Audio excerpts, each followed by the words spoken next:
Media మిత్రులందరికీ నా నమస్కారం.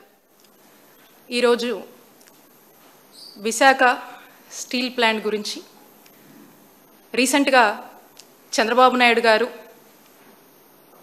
విశాఖ స్టీల్ ప్లాంట్ గురించి వైట్ ఎలిఫెంట్ అని చెప్పి చేసినటువంటి కామెంట్స్ గురించి కాస్త ఎలాబరేట్గా మాట్లాడదామని చెప్పి ఈరోజు నేను ఈ ప్రెస్ మీట్ కండక్ట్ చేయడం జరుగుతూ ఉంది. విశాఖ ఉక్కు ఆంధ్రుల హక్కు అనే నినాదం మన జాతి నినాదం, ఆంధ్ర యొక్క ఊపిరి. 32 మంది ప్రాణత్యాగాలు చేసి సాధించుకున్నటువంటి ఈ విశాఖ స్టీల్ ప్లాంట్ని మరి ఈ రోజున ఒక ముఖ్యమంత్రి హోదాలో చంద్రబాబు నాయుడు గారు వైట్ ఎలిఫెంట్తో కంపేర్ చేసి ఎంత చిన్న చూపుతో మాట్లాడాడనేది దుర్మార్గమని తెలియజేస్తున్నా. నేను అడుగుతా ఉన్నాను చంద్రబాబు నాయుడు గారిని, అసలు వైట్ ఎలిఫెంట్ అంటే ఏంటి చంద్రబాబు నాయుడు గారు అని కాస్త చెప్పండి. మాకు తెలిసి రాష్ట్ర ప్రజలకు తెలిసైతే మాత్రం వైట్ ఎలిఫెంట్ అని ఏదైనా మనకు భారం అనిపిస్తే దాన్ని వైట్ ఎలిఫెంట్తో పోలుస్తాం. మరి ఈ రోజున మీరు వైట్ ఎలిఫెంట్తో విశాఖపట్నం స్టీల్ ప్లాంట్ని ఈరోజు పోలుస్తున్నారు అంటే విశాఖపట్నం స్టీల్ ప్లాంట్ మీకు భారం అయిందనా అర్థం? అక్కడున్నటువంటి కార్మికుల యొక్క భారం మీ మీద పడుతుందనా? అక్కడ యొక్క కార్మికుల ఉద్యోగాలు కావచ్చు, వాళ్ళ జీతాలు కావచ్చు, అది మీకు భారంలా కనిపిస్తుందా? మొత్తం ఈ విశాఖ స్టీల్ ప్లాంట్ ప్రాజెక్టు మొత్తం కూడా చంద్రబాబు నాయుడు గారికి భారంగా కనిపిస్తుంది కాబట్టి వైట్ ఎలిఫెంట్ అని చెప్పేసి ఈరోజు మీరు కంపేర్ చేస్తూ మాట్లాడుతున్నారు. నేను అడుగుతా ఉన్నాను, ఈ భారంనే మీరు వైట్ ఎలిఫెంట్ థియరీ అని అంటున్నారా చంద్రబాబు నాయుడు గారు? మాకు అర్థమైందైతే ఇది, ఇంకేదన్నా ఉంటే మీరు చెప్పండి. ఎంతోమంది చెప్తూనే ఉంటారు, మనం కూడా చూస్తూనే ఉన్నాము. చంద్రబాబు నాయుడు గారి జర్నీ అంతా కూడా ఆయన ముఖ్యమంత్రి ఇన్ని సంవత్సరాల నుంచి 14 సంవత్సరాల నుంచి కూడా పరిపాలన పరంగా చూస్తూ ఉన్నాము. అందరికీ తెలుసు చంద్రబాబు నాయుడు గారి మైండ్ సెట్, ఆయన యొక్క ఫిలాసఫీ ప్రైవేటైజేషన్. ఇక ఒక ఫార్ములా ఎంచుకున్నారు, ప్రైవేటైజేషన్. ప్రతిదీ కూడా ఆయన అధికారంలోకి వస్తే, జనరల్గా ఏ ముఖ్యమంత్రి అయినా కూడా అధికారంలోకి వస్తే అక్కడ ఉన్నటువంటి ఆ గవర్నమెంట్ సెక్టార్ని, పబ్లిక్ సెక్టార్ని స్ట్రెంగ్తెన్ చేయాలి, ఆ పబ్లిక్ సెక్టార్ని బాగా చూసుకోవాలి, ఇంకా కావాల్సినటువంటి అన్ని విధాలుగా ఆ చక్కటి అడ్మినిస్ట్రేషన్ ఇవ్వాలి, ఉన్నటువంటి ఆ గవర్నమెంట్ సెక్టర్ని స్ట్రెంగ్తెన్ చేస్తూ ముందుకు వెళ్ళాలని చెప్పేసి అడ్మినిస్ట్రేషన్ ముందుకు వెళ్తుంది. కానీ చంద్రబాబు నాయుడు గారు అధికారంలోకి వస్తే మాత్రం అది చాలా డిఫరెంట్గా ఉంటుంది, రివర్స్గా ఉంటుందనే చెప్పాలి. ఎందుకనంటే ఆయన పబ్లిక్ సెక్టర్ని కిల్ చేయాలి, పబ్లిక్ సెక్టర్ని చంపేయాలి, ప్రైవేట్ సెక్టర్ని ఎంకరేజ్ చేయాలి. ఇది చంద్రబాబు నాయుడు గారి ఫిలాసఫీ. అందుకే అంటా ఉన్నాను, చంద్రబాబు నాయుడు గారి నైజం ఎప్పుడు కూడా ఈ ప్రైవేటైజేషన్ అనేటువంటి ఒక ఫార్ములాలో ముందుకు వెళ్తూ ఉంటారు. అదే మనం ఇక్కడ కూడా చూస్తూ ఉన్నాము. ఎందుకంటే చంద్రబాబు నాయుడు గారు అనే వ్యక్తి he is pro private, not pro poor. ఎందుకని అంటున్నా అంటే ఎప్పుడైనా వారి మాటల్లో మనం చూస్తూ ఉంటాము, నేను సంపద సృష్టిస్తా అంటారు. సంపద సృష్టించడం అంటే ఏంటి? ఇక్కడ ఉన్నటువంటి ఈ పేదవాళ్ళని కావచ్చు, రైతులను కావచ్చు, మరి ప్రభుత్వ రంగంలో ఉన్నటువంటి అన్ని డెవలప్మెంట్స్ని కావచ్చు, అన్నీ కూడా ఏదైతే ఈ ప్రజల తాలూకా ఆస్తులు, ప్రభుత్వంలోని ఆస్తులన్నీ కూడా ప్రైవేట్ వాళ్ళకు అప్పచెప్పడము, వాళ్ళు సొమ్ము చేసుకోవడం అనేదే సంపద సృష్టించడం. చంద్రబాబు నాయుడు గారి ఉద్దేశం అదే.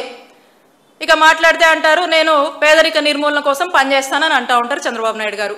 పేదరిక నిర్మూలన కోసం కాదు, పేదలనే నిర్మూలించేందుకు చంద్రబాబు నాయుడు గారు పనిచేస్తారు. అదే మనకు స్పష్టంగా అర్థమవుతుంటుంది. ఇక ఇప్పటి పరిస్థితి ఏంటి, ఈ రాష్ట్ర పరిస్థితి ఏంటి అనేది పక్కన పెట్టి చంద్రబాబు నాయుడు గారు ఎప్పుడు కూడా విజన్ 2047, 2057 అని చెప్పేసి ఇక ఏవో ఎలివేషన్లు వేసుకొని ఎక్కడ లేని ప్రజెంటేషన్లు అన్నీ తెచ్చి ఎప్పటి గురించో చెప్తాడు. ఈరోజు పరిస్థితి ఏంటి, ఈరోజు ఈ రాష్ట్రంలో పరిస్థితి ఏంటి, రాష్ట్రానికి అవసరమైనటువంటి ప్రాజెక్టులు ఏంటి, ఈ రాష్ట్ర ప్రజలకు ఏం కావాలి, రాష్ట్ర ప్రజల బాధలు ఏంటి, రాష్ట్ర ప్రజలకు కావాల్సినటువంటి అవసరాలు ఏంటి అనే దాని మీద ఏమాత్రం కూడా చంద్రబాబు నాయుడు గారికి చిత్తశుద్ధి ఉండదు. చంద్రబాబు నాయుడు గారికి ఇవేవి కూడా అవసరం లేనటువంటి అంశాలు. ఎంతసేపు ప్రైవేటైజేషన్ లేదా ఇక ప్రొజెక్టెడ్ విజన్ గురించి, వాటికి సంబంధించినటువంటి ఎలివేషన్ల గురించే ఆయన ఎంతసేపు కూడా ఫోకస్ చేస్తూ ముందుకు వెళ్ళటం మనం చూస్తూ ఉన్నాం. మేము అదే అడుగుతా ఉన్నాము. ఇప్పుడున్నటువంటి ఈ విశాఖ స్టీల్ ప్లాంట్ ప్రైవేటైజేషన్ అనేటువంటి అంశం గురించి అసలు మీరు చెప్పగానే మీరు ఈ వైట్ ఎలిఫెంట్ అది ఇదని చెప్పేసి మీ ఇన్సైడ్ మీ మైండ్ సెట్లో ఉన్నటువంటి ప్రైవేటైజేషన్ని మీరు రబ్ చేసే పని చేస్తూ ఉన్నారు. అదే మాకు స్పష్టం అవుతా ఉంది. ఎందుకంటే మనము రీసెంట్గా చూసాము సిఏఏ సమ్మిట్ ప్రెస్ మీట్లో చంద్రబాబు నాయుడు గారు ఏం మాట్లాడారో మనకు అర్థమవుతుంది. ఒకసారి ప్లే చేయమ్మా.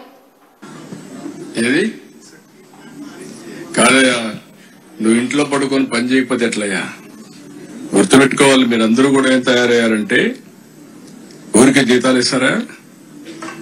పని చేయాలి కదా. ప్రతి ఒక్కసారి కేంద్రం రాష్ట్రం డబ్బులు ఇస్తుందా? మీరు కూడా గుర్తుపెట్టుకోవాలి, పని చేయాలి. పని చేయకపోతే ఎన్నిసార్లు గవర్నమెంట్ ఎక్కడైనా డబ్బులు తెచ్చిస్తామండి? ఇది ట్యాక్స్ పేయర్స్ మనీ కదా. ఇది ఎఫిషియన్సీ ఉండాల్సిన పని లేదా? ఆంధ్రుల హక్కు, విశాఖ ఉక్కు. మనం పని చేయకుండా దాన్ని వైట్ ఎలిఫెంట్ మారి పెట్టుకుని కూర్చుంటారు. ఇంట్లో పని చేయించాలి. మనం కూడా పని చేయాలి, కష్టపడక్కర్లేదు. దాన్ని సిస్టమేటిక్ గా రన్ చేసి ప్రొఫెషనల్ గా రన్ చేస్తే అది వైబుల్ అవుతుంది ఆటోమేటిక్ గా.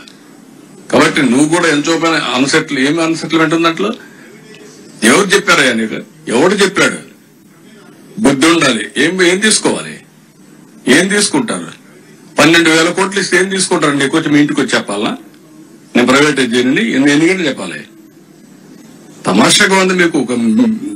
నేను కూడా చూస్తున్నాను, కొంతమందిని కావాలని ఏదో కలపెడతానే ఉండాలని కలపెడతా ఉంటారు. వాళ్ళకి ఏం పని లేదు. మొన్న ఇదే మరి నాకు అక్కడ ఒకటి జరిగింది. ఏ ఇండస్ట్రీ రానివ్వకుండా చేస్తే కెమికల్ ఫ్యాక్టరీలో పీడీ కింద పెట్టినాక అన్ని సెట్ అయిపోయినాయి. ఎత్తపోయి లోపలేస్తే ఇంక డిస్టర్బెన్సీ లేదు, అన్ని ఇండస్ట్రీస్ బాగున్నాయి, రాష్ట్రం కూడా బాగుంది. మీరు కూడా ఇవన్నీ గుర్తుపెట్టుకోవాలి.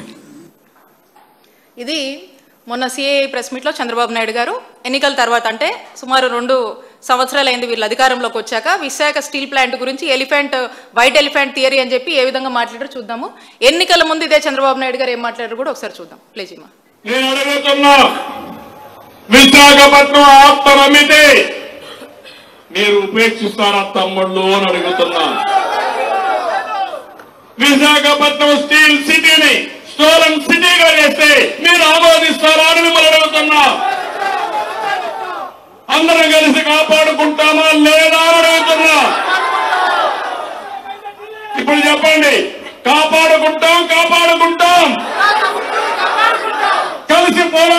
కలిసి పోరాడతాం అందరం ఒకటవుతాం, సంఘటన శక్తిగా తయారవుతాం. విశాఖపట్నం ఉక్కు అనేది మన ఆత్మ. విశాఖ ఉక్కు. స్పష్టంగా ఎన్నికల ముందు చంద్రబాబు నాయుడు గారు ఒకలాగా, ఎన్నికల తర్వాత ఒకలాగా, అంటే అప్పుడు ఓట్ల కోసం ఒకలాగా, ఇప్పుడేమో గెలిచిన తర్వాత ముఖ్యమంత్రిగా మాట్లాడినప్పుడు ఒకలాగా, ఒక ద్వంద్వ వైఖరి అనేది కనపడతా ఉంది. అలాగే విశాఖ స్టీల్ ప్లాంట్కి చంద్రబాబు నాయుడు గారు ఏ విధంగా వెన్నుపోటు పొడుస్తున్నారు, విశాఖ స్టీల్ ప్లాంట్కి ఏ విధంగా చంద్రబాబు నాయుడు గారు ఉరేస్తున్నారు అనేది మనకు స్పష్టంగా అర్థమవుతా ఉంది. ఎందుకంటే మనం ఈ రెండిట్లో మనం చూసాము. వారు ఏం మాట్లాడుతూ ఉన్నారు? చంద్రబాబు నాయుడు గారు ఒక విలేకరన్న ఈ విశాఖ స్టీల్ ప్లాంట్ ప్రైవేటైజేషన్ గురించి ఏంటని చెప్పి మీ స్టాండ్ ఏంటని వారి మాటల్లో చంద్రబాబు నాయుడు గారిని అడిగితే, ఆ విలేకరిని నీ చెవులో చెప్పాలా, మీ ఇంటికి వచ్చి చెప్పాలా, ఇంట్లో కూర్చొని వీళ్ళు తిని పడుకుంటే సరిపోద్దా అని కార్మికుల్ని ఎంత చిన్న చూపు చేసి కార్మికుల్ని ఏ విధంగా అవమానించారు. అలాగే ఆ ప్రశ్న అడిగినటువంటి విలేకరిని బెదరగొడుతూ అతన్ని ఒక రకంగా అసలు ఈ ప్రశ్న అడగడం ఏంటి అన్నట్టుగా, నా ఇష్టం అన్నట్టుగా ఏ విధంగా చంద్రబాబు నాయుడు గారు మరి మాట్లాడారో మనకు అర్థమవుతా ఉంది. అంటే దీన్ని బట్టే మనకు స్పష్టంగా అర్థమవుతుంది, ఓట్ల కోసమేమో ఎంతవరకైనా పోరాడతాము, విశాఖ ఉక్కు ఆంధ్రుల హక్కు అని చెప్పి ఆయనే చెప్తున్నాడు ప్రజలతో. దీని ప్రైవేటీకరణకు వ్యతిరేకం అని మాట్లాడాడు. ఇప్పుడు వచ్చేసి మరొక వైట్ ఎలిఫెంట్ థియరీ అని చెప్పేసి మళ్ళీ దాన్ని ప్రైవేటైజేషనే తన అభిప్రాయంగా ఒక థియరీని తీసుకొచ్చి దాన్ని ఈ విధంగా మాట్లాడుతూ ఇవే ఆయుధాలు కేంద్రానికి అందిస్తున్నాడు. అంటే చంద్రబాబు నాయుడు గారే ఈ విశాఖ స్టీల్ ప్లాంట్కి ఉరేస్తూ మరి ఆ ఉరితాడిని ఆయుధంగా ఆ కేంద్ర ప్రభుత్వానికి అందజేస్తూ ఇక మీరు లాగండి చచ్చిపోద్ది ఈ విశాఖ స్టీల్ ప్లాంట్ అని చెప్పకనే చెప్తా ఉన్నాడు.